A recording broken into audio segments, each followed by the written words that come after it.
kelompok 1 akan menjelaskan mengenai peran sistem endokrin terhadap homeostasis, perbandingan kontrol oleh sistem syaraf dan sistem endokrin, serta perbedaan kelenjar endokrin dan eksokrin.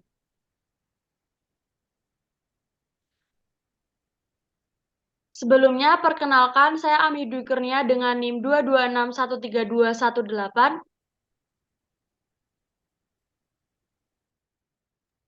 Saya Ahmad Arif Saputra dengan NIM 226132205. Saya Adinda Saskia dengan NIM 22613201. Saya Al-Ghazi Fauza Azaka dengan NIM 22613208. Saya Amelia Harum Kiswanti dengan NIM 226132220.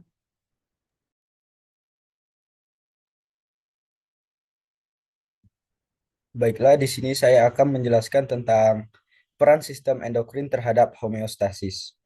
Jadi, sistem endokrin itu merupakan sistem pengaturan internal yang berperan dalam menjaga homeostasis atau keseimbangan lingkungan internal tubuh. Sistem ini terdiri dari kelenjar endokrin yang menghasilkan hormon dan membebaskannya ke dalam sirkulasi darah untuk mencapai organ atau jaringan target di seluruh tubuh. Berikut adalah beberapa peranan sistem endokrin dalam menjaga homeostasis tubuh. Yang pertama itu ada pengaturan kadar gula darah. Nah, pengaturan kadar gula darah, hormon insulin, dan glukagon diproduksi oleh pankreas untuk mengatur kadar glukosa dalam darah. Insulin menurunkan kadar glukosa dengan mendorong sel-sel tubuh untuk menggunakan glukosa sebagai sumber energi. Sedangkan glukagon meningkatkan kadar glukosa dengan memicu pelepasan glukosa dari hati. Yang kedua itu ada pengaturan tekanan darah. Pengaturan tekanan darah.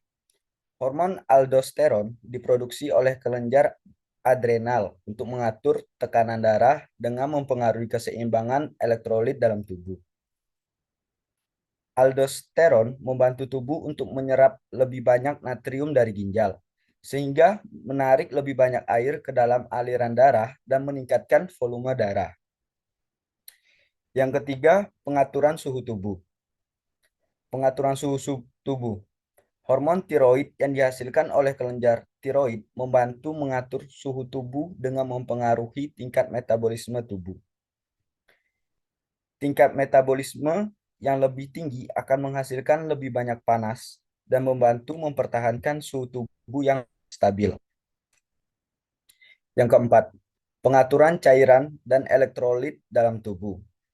Pengaturan cairan dan elektrolit dalam tubuh, hormon antidiuretik atau ADH yang diproduksi oleh kelenjar pituitari membantu mengatur keseimbangan cairan dalam tubuh dengan mempengaruhi jumlah air yang diserap kembali oleh ginjal. Hormon aldosteron juga membantu mengatur keseimbangan elektrolit dalam tubuh dengan mempengaruhi jumlah natrium dan kalium yang diserap oleh ginjal. Nah, dari penjelasan di atas dapat ditarik kesimpulannya. Sistem endokrin berperan penting dalam menjaga homeostasis tubuh dengan mempengaruhi berbagai fungsi tubuh, termasuk pengaturan kadar glukosa darah, tekanan darah, suhu tubuh, dan keseimbangan cairan dan elektrolit dalam tubuh.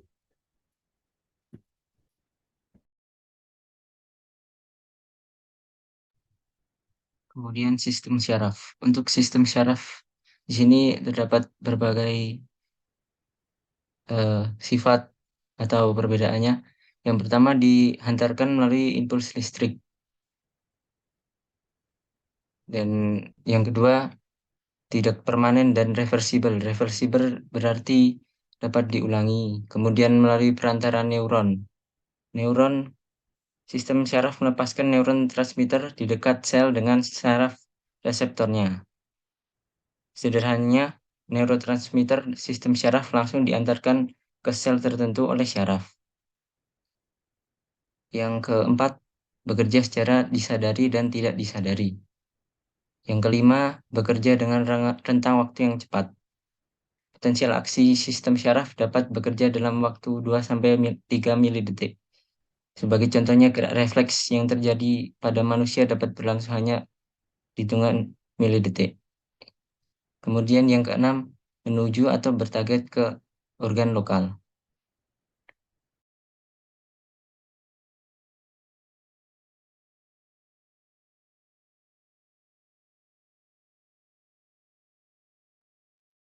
Selanjutnya, sistem endokrin. Yang pertama, dihantarkan melalui impuls kimia. Yang kedua, permanen dan irreversibel. Yang ketiga, melalui perantara darah. Yang keempat, bekerja secara disadari. Yang kelima, bekerja dengan waktu yang relatif lambat. Dan yang keenam, menuju atau bertarget ke otot dan kelenjar. Sistem hormon membutuhkan waktu beberapa menit hingga jam untuk memberikan respon tanggapan. Akan tetapi, aksi respon hormon lebih lama durasinya dibandingkan sistem syaraf. Seperti pertumbuhan yang dipengaruhi oleh hormon pertumbuhan yang berlangsung tahunan dalam melakukan fungsinya. Sistem endokrin melepaskan hormon ke dalam aliran darah. Hormon tersebut kemudian berjalan ke seluruh tubuh dan mempengaruhi sel yang mengandung reseptornya. Sederhananya, neurotransmitter sistem syaraf langsung diantarkan ke sel tertentu oleh syaraf. Sedangkan hormon harus melakukan perjalanan jauh melalui aliran darah untuk sampai ke sel tertentu. Hal tersebut membuat respons sistem syaraf lebih cepat dibandingkan dengan sistem endokrin.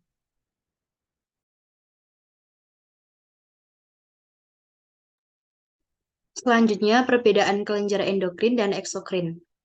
Yang pertama, terdapat perbedaan saluran.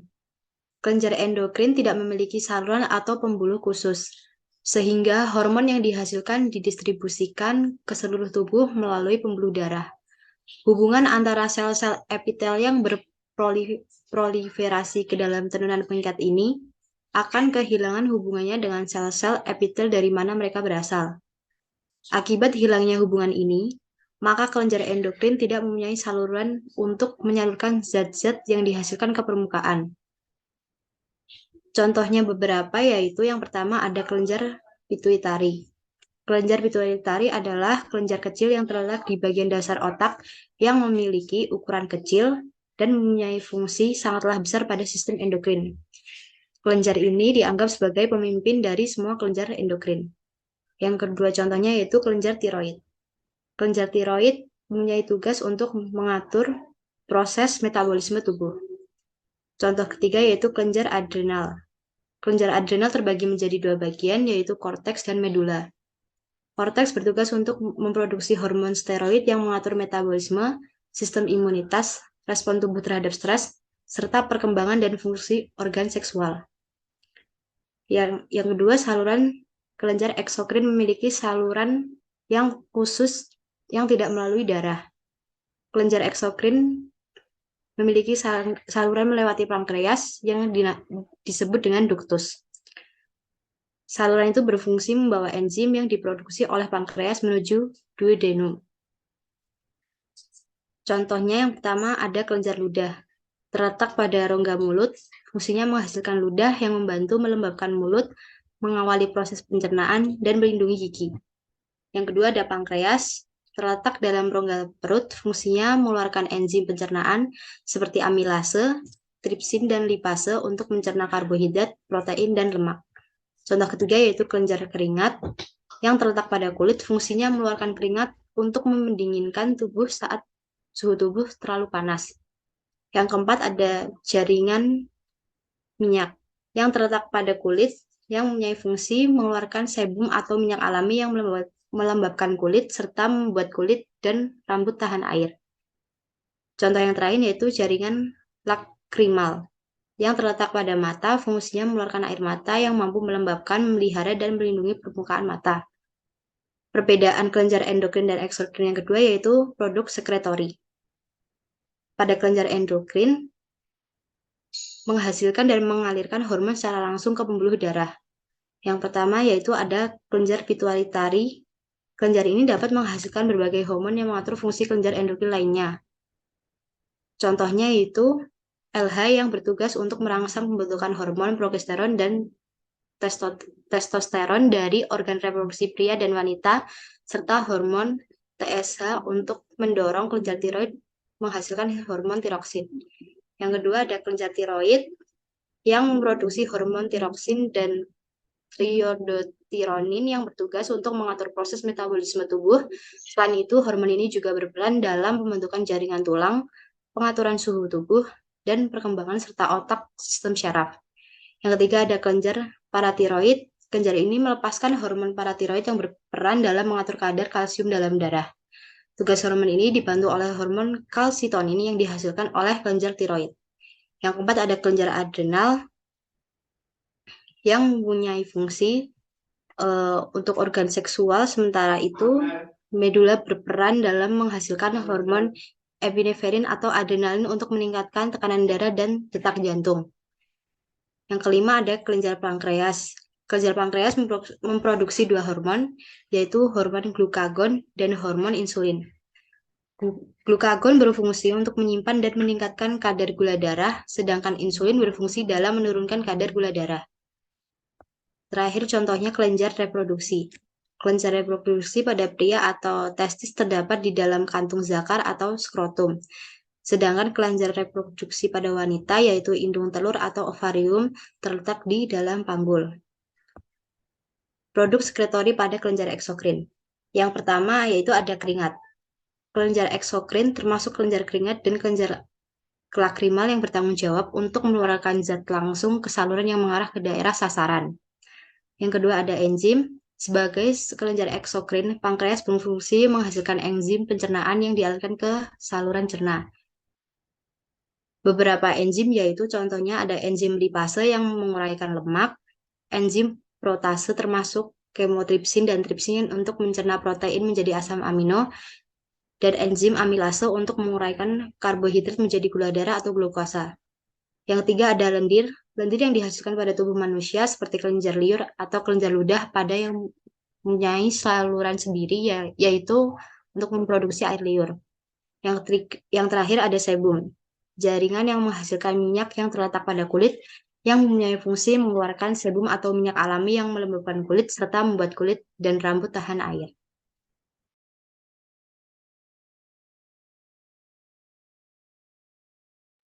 Yang ketiga ada rute sekretasi pada endokrin.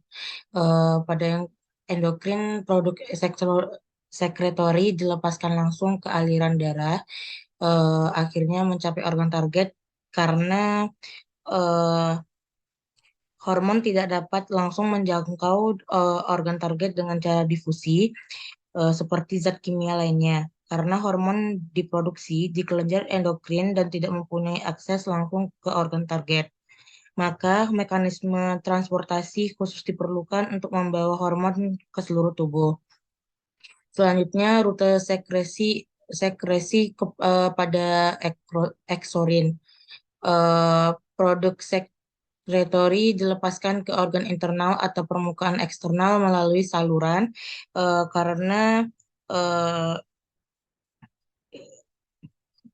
karena untuk pelepasan ke organ internal itu mempunyai dua kasus. Yang pertama itu untuk pelepasan untuk memindahkan sekresi dari kelenjar ke tempat tujuan, memiliki untuk memudahkan pengeluaran dan meminimalkan risiko infeksi dan kerusakan pada jaringan. Untuk dalam kasus kelenjar sekretori permukaan seperti kelenjar keringat dan kelenjar sebakous di kulit, saluran memungkinkan sekresi untuk mencapai permukaan tubuh dengan lebih efisien dan efektif. Next.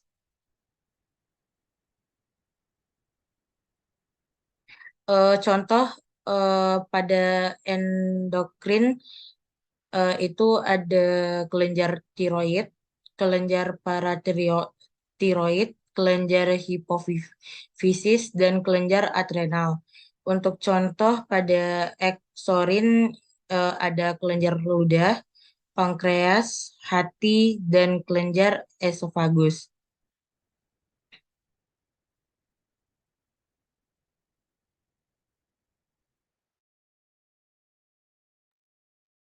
Demikian materi yang bisa dipresentasikan dari kelompok 1.